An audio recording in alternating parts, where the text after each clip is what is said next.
Well, hello there. I am so glad we get to hang out in this little corner of the online world. I'm Hannah Hermanson, certified coach, international speaker, author, and founder of Dream Life is Real Life. I've helped hundreds of coaches build, scale, and enjoy their online businesses. Essentially, make their dream life their real life.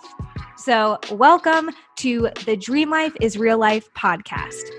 In these shows, you'll find the real people, concrete tactics, and weekly motivation and inspiration to make your dream life your real life. Look, I started this podcast to bring you the role models I never have.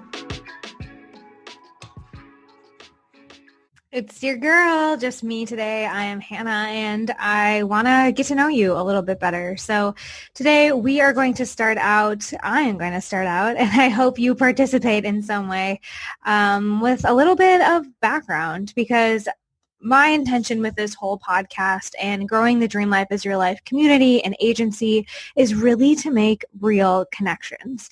And I know that each of us has a powerful, powerful story and background. And I hope that by blazing a trail, sharing a bit of my story, and inviting you to share yours will be a good start to this podcast and a continuation of the work that I've been doing on the internet and in real life as well. So if we haven't gotten to meet, if you haven't seen my face, if we haven't been in the same room before, hello, welcome. I'm a bit of a hugger. I never thought I would be. I used to be very anti-hugging until my mentor, Jack Canfield, taught me the science of how powerful hugs are. So I'm sending you an air hug, a virtual hug, and I hope you will receive it. And you've probably found this podcast because we have something in common. You know, there's not everyone out there searching for titles like Dream Life is Real Life or coaching or copywriting or entrepreneurship or lifestyle or travel, digital nomads, right? The things that drew you here mean that we have them in common. So welcome. Thanks again. Hannah, all right. How did you get here? How am I here? What's the deal with Dream Life is Real Life? What are the common threads that drew me to this podcast? And I'll start at the beginning. I was born in small town, Wisconsin, to parents who worked for the state, very, blue collar, traditional. My mom is a school social worker, has been forever. And my dad always has worked for the city in like a municipality capacity. And growing up, I did all of the right things. I was the big sister to my amazing little brother, Jake. I was the class president for 6 years running. Like, they elected me in 6th grade, and they just kept electing me. I dated the high school football jock. I was in show choir. I played soccer. I just did all of the right things to get myself into a good school, a good college, the same college that all of my peers and best friends and family members wanted to go to and did go to, the University of Wisconsin-Madison. Go Badgers. It still has an amazing place in my heart. There's so much of me that is Midwestern. So growing up, I always did what I thought was the right thing, right? I chased titles. I chased notoriety. I chased success. I chased the A. I chased having my parents put things on the refrigerator, feeling proud of my accomplishments.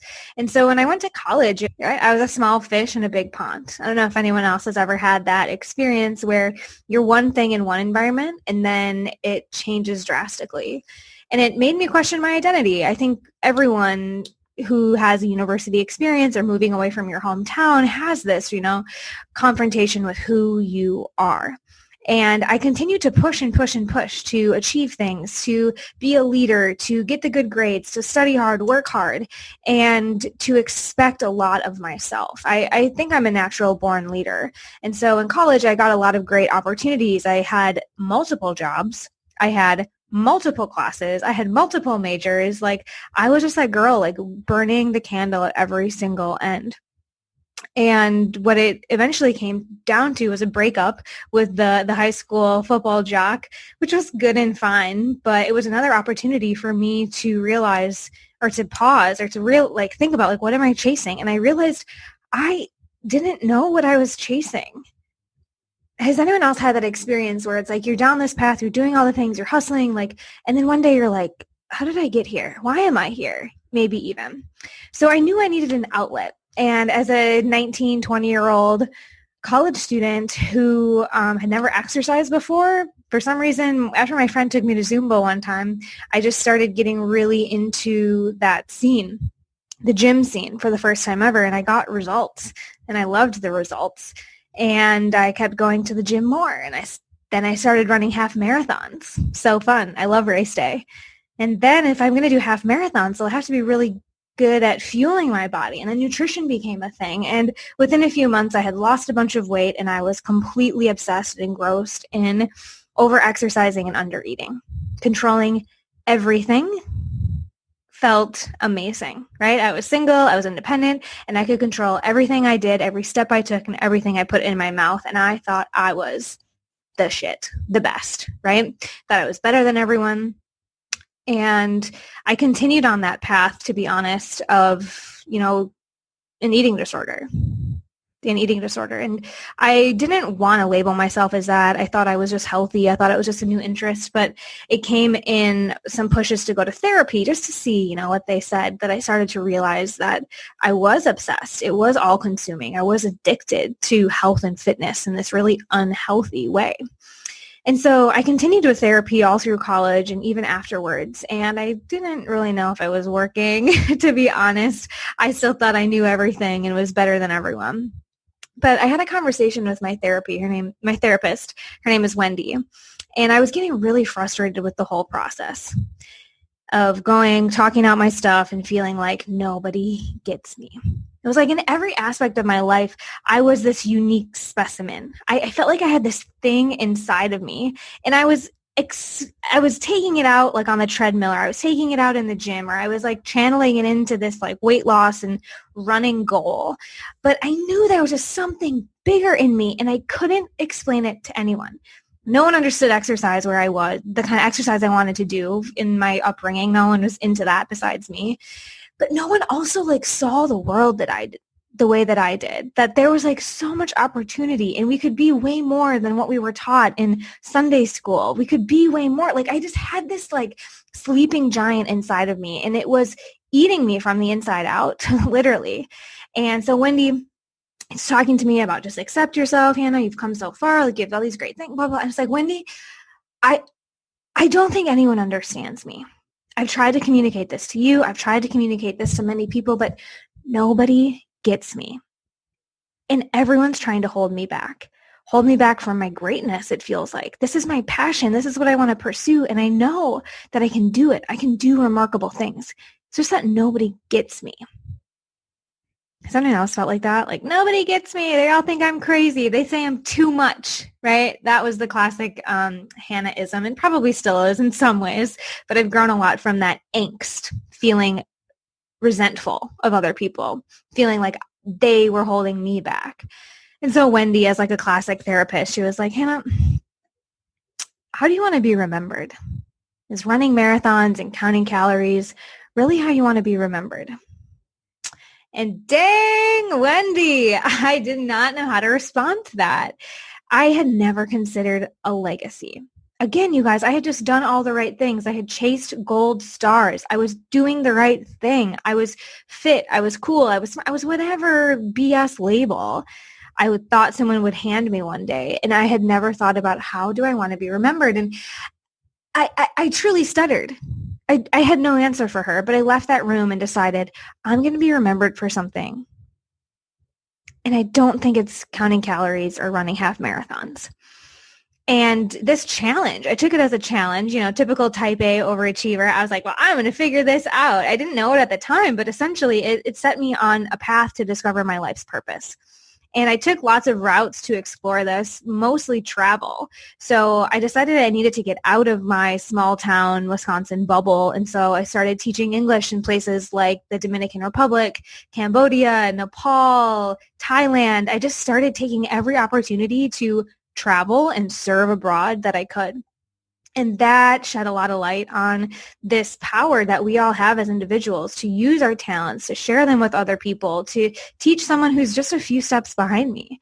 And I love teaching, but I don't love the classroom, okay?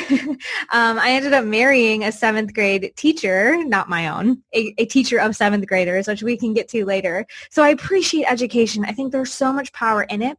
I just knew the classroom is not going to be my happy place. If I had to grade papers and like wipe noses all day, like I would not be my best self.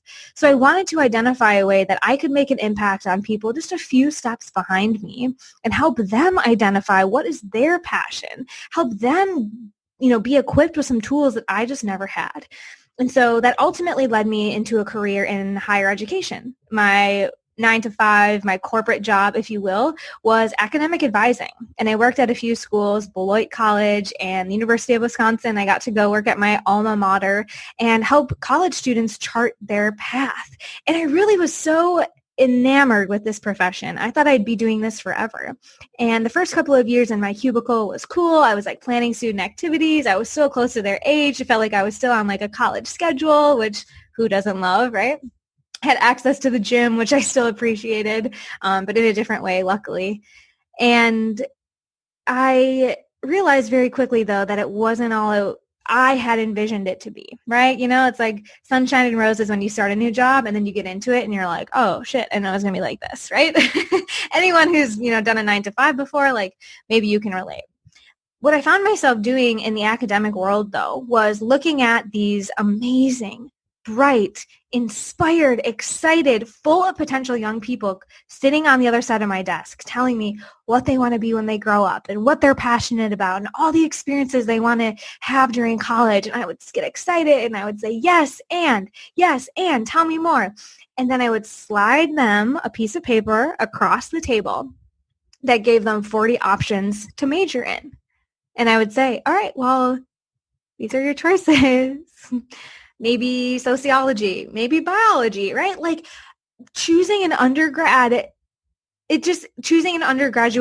focus of study or degree or major, I just felt like I was putting these amazing bright stars into boxes. And then I would repeat myself every half an hour. And I really was starting to feel constrained, right? Not just by the cubicle, but by the work and the boxes I was putting the next generation in, these young people in, people a few steps behind me. So I needed a reprieve, and I was still grappling with the eating disorder and body image stuff. I don't think it ever totally goes away. We can talk more about that. But something that it led me to is yoga. And I got really into the yoga community in Madison, Wisconsin, and I even got my yoga teacher certification. And that was a huge shift for me because I was surrounded by out-of-the-box people. I was surrounded by yogis, entrepreneurs, people who are building their own yoga business, contracting their time in different ways than just, working 9 to 5, paying to their retirement, paying off their Toyota Corolla, like I was. And so that exposure coupled with the travel I had been doing and the work I was doing really helped shine light on the new path of entrepreneurship, of living life on my own terms.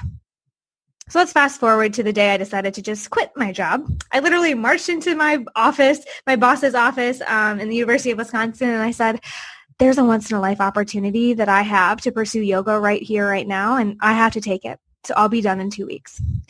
And I was walking on sunshine. I pranced out of that office. I called my grandparents. I called my parents. All this stuff was happening. And everyone was heartbroken, just devastated that I would throw away what I had, right? The salary, comfortable, quote unquote, comfortable role. And I realized that it wasn't going to be all sunshine and roses and deep breaths in the yoga community. So I did pursue yoga. I worked with some startups that were teaching school teachers how to bring yoga and mindfulness into their classroom. And that, again, opened new doors. It brought me to California for the first time. I supplemented some of that with network marketing because as I grew my network, I just started to get exposed to all these opportunities to live life on my own terms outside of the cubicle. So I went down the yoga teaching path. I went down the startup path in the yoga space, and I went down network marketing. And I appreciate every freaking experience, every role, every conversation, every bad sales presentation, every bad yoga class, everything I've had to quit, every difficult conversation I've had to have because it's brought me here today. And I wrote in a book with Jack Canfield that's coming out in 2021 about starting to really dive into what is possible for myself, okay? It was the open door of quitting that job that allowed me to start seeing what was possible. And that you can make money in a lot of ways, right?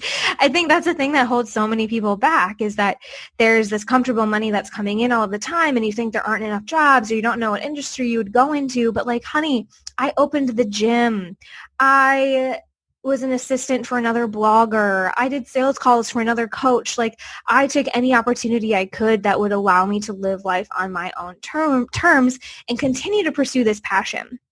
So over the last 4 years, I've been my own entrepreneur.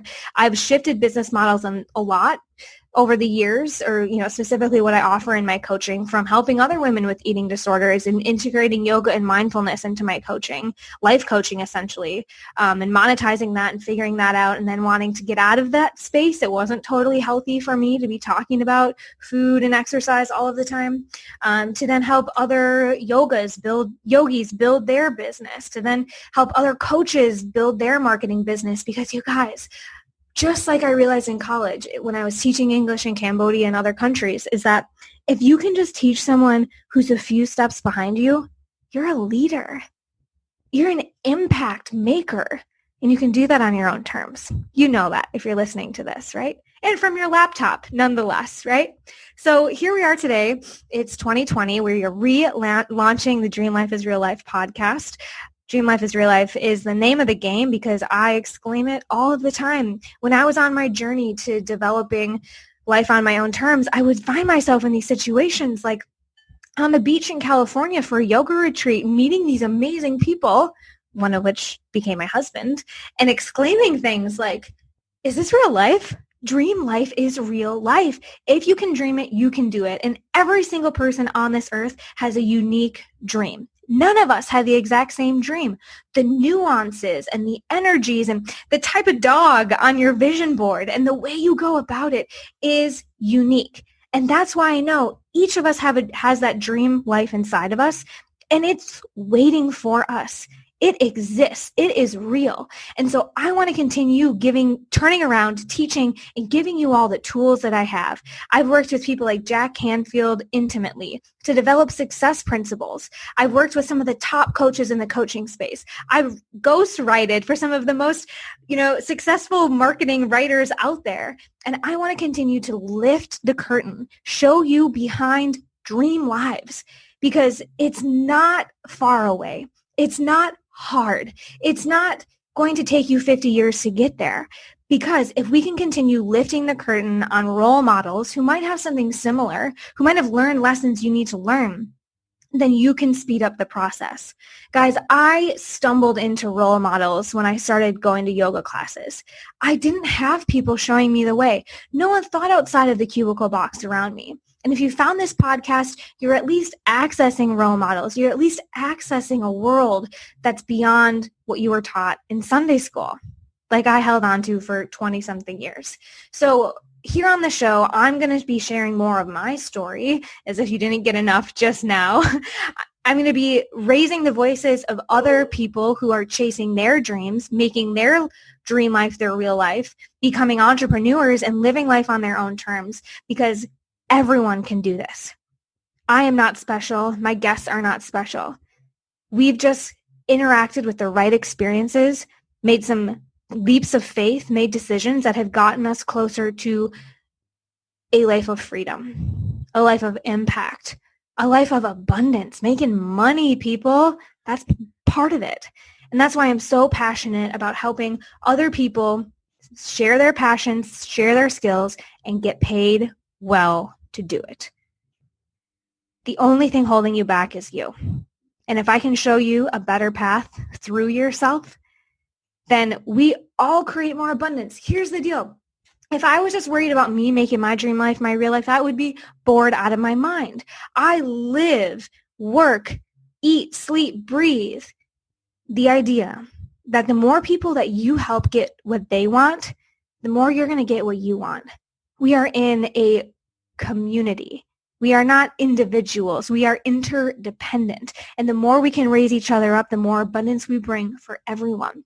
And if we can get folks out of their square, out of their narrow-mindedness, and just start to see a different way, just start to play with ideas that they hadn't encountered before, just start to see, hey, maybe that's something I could try. If she did it, I can do it. then we raise the vibration of the whole world. Guys, this is not woo-woo. This is scientific, and this is why I do this work. Because when each of us are in our passion, when each of us are paid well, when each of us are thinking about how we can help each other out, and we're sharing our messages with intention, the world is such a better place. I truly believe there is enough bakers in the world. There is enough marketers in the world. There's enough treadmills in the world. Like, everything is by design. But it's when we step out of our designed path and we start to stick to the what I should be doing path, or what everyone else thinks I should be doing, or this achievement with no intention path, that's when we mess stuff up. That's why there's not harmony in the world. That's why there's so much unrest. That's why you can't sleep through the night, because you're not on the right path. So let's find it. Let's get you on it. Let's get you tapped into your abundance and making your dream life your real life. Not going to do it all in this episode. So I hope that you will continue to subscribe to the show, to stick around, to find me on the interwebs. I am a real person and truly committed to making real connections here. You can find me on Instagram at Hannah Hermanson _. There's only 2 H's in that whole thing. I'm Hannah, always forward, no H at the end. You can join my Facebook group. You can follow me, my website, dreamlifeisreallife.com. And most importantly, you can continue to show up every single week to the show, to show up for yourself and keep making your dream life your real life. I'm cheering you on, and let's get to work. All right, and that's a wrap for our Dream Life is Real Life show today. Thank you for hanging out with me, Hannah Hermanson, and our inspiring community here. Be sure to visit dreamlifeisreallife.com/show to get all of the resources and more that we talked about today so that you can keep building, scaling, and enjoying your dream life and business. Until next time.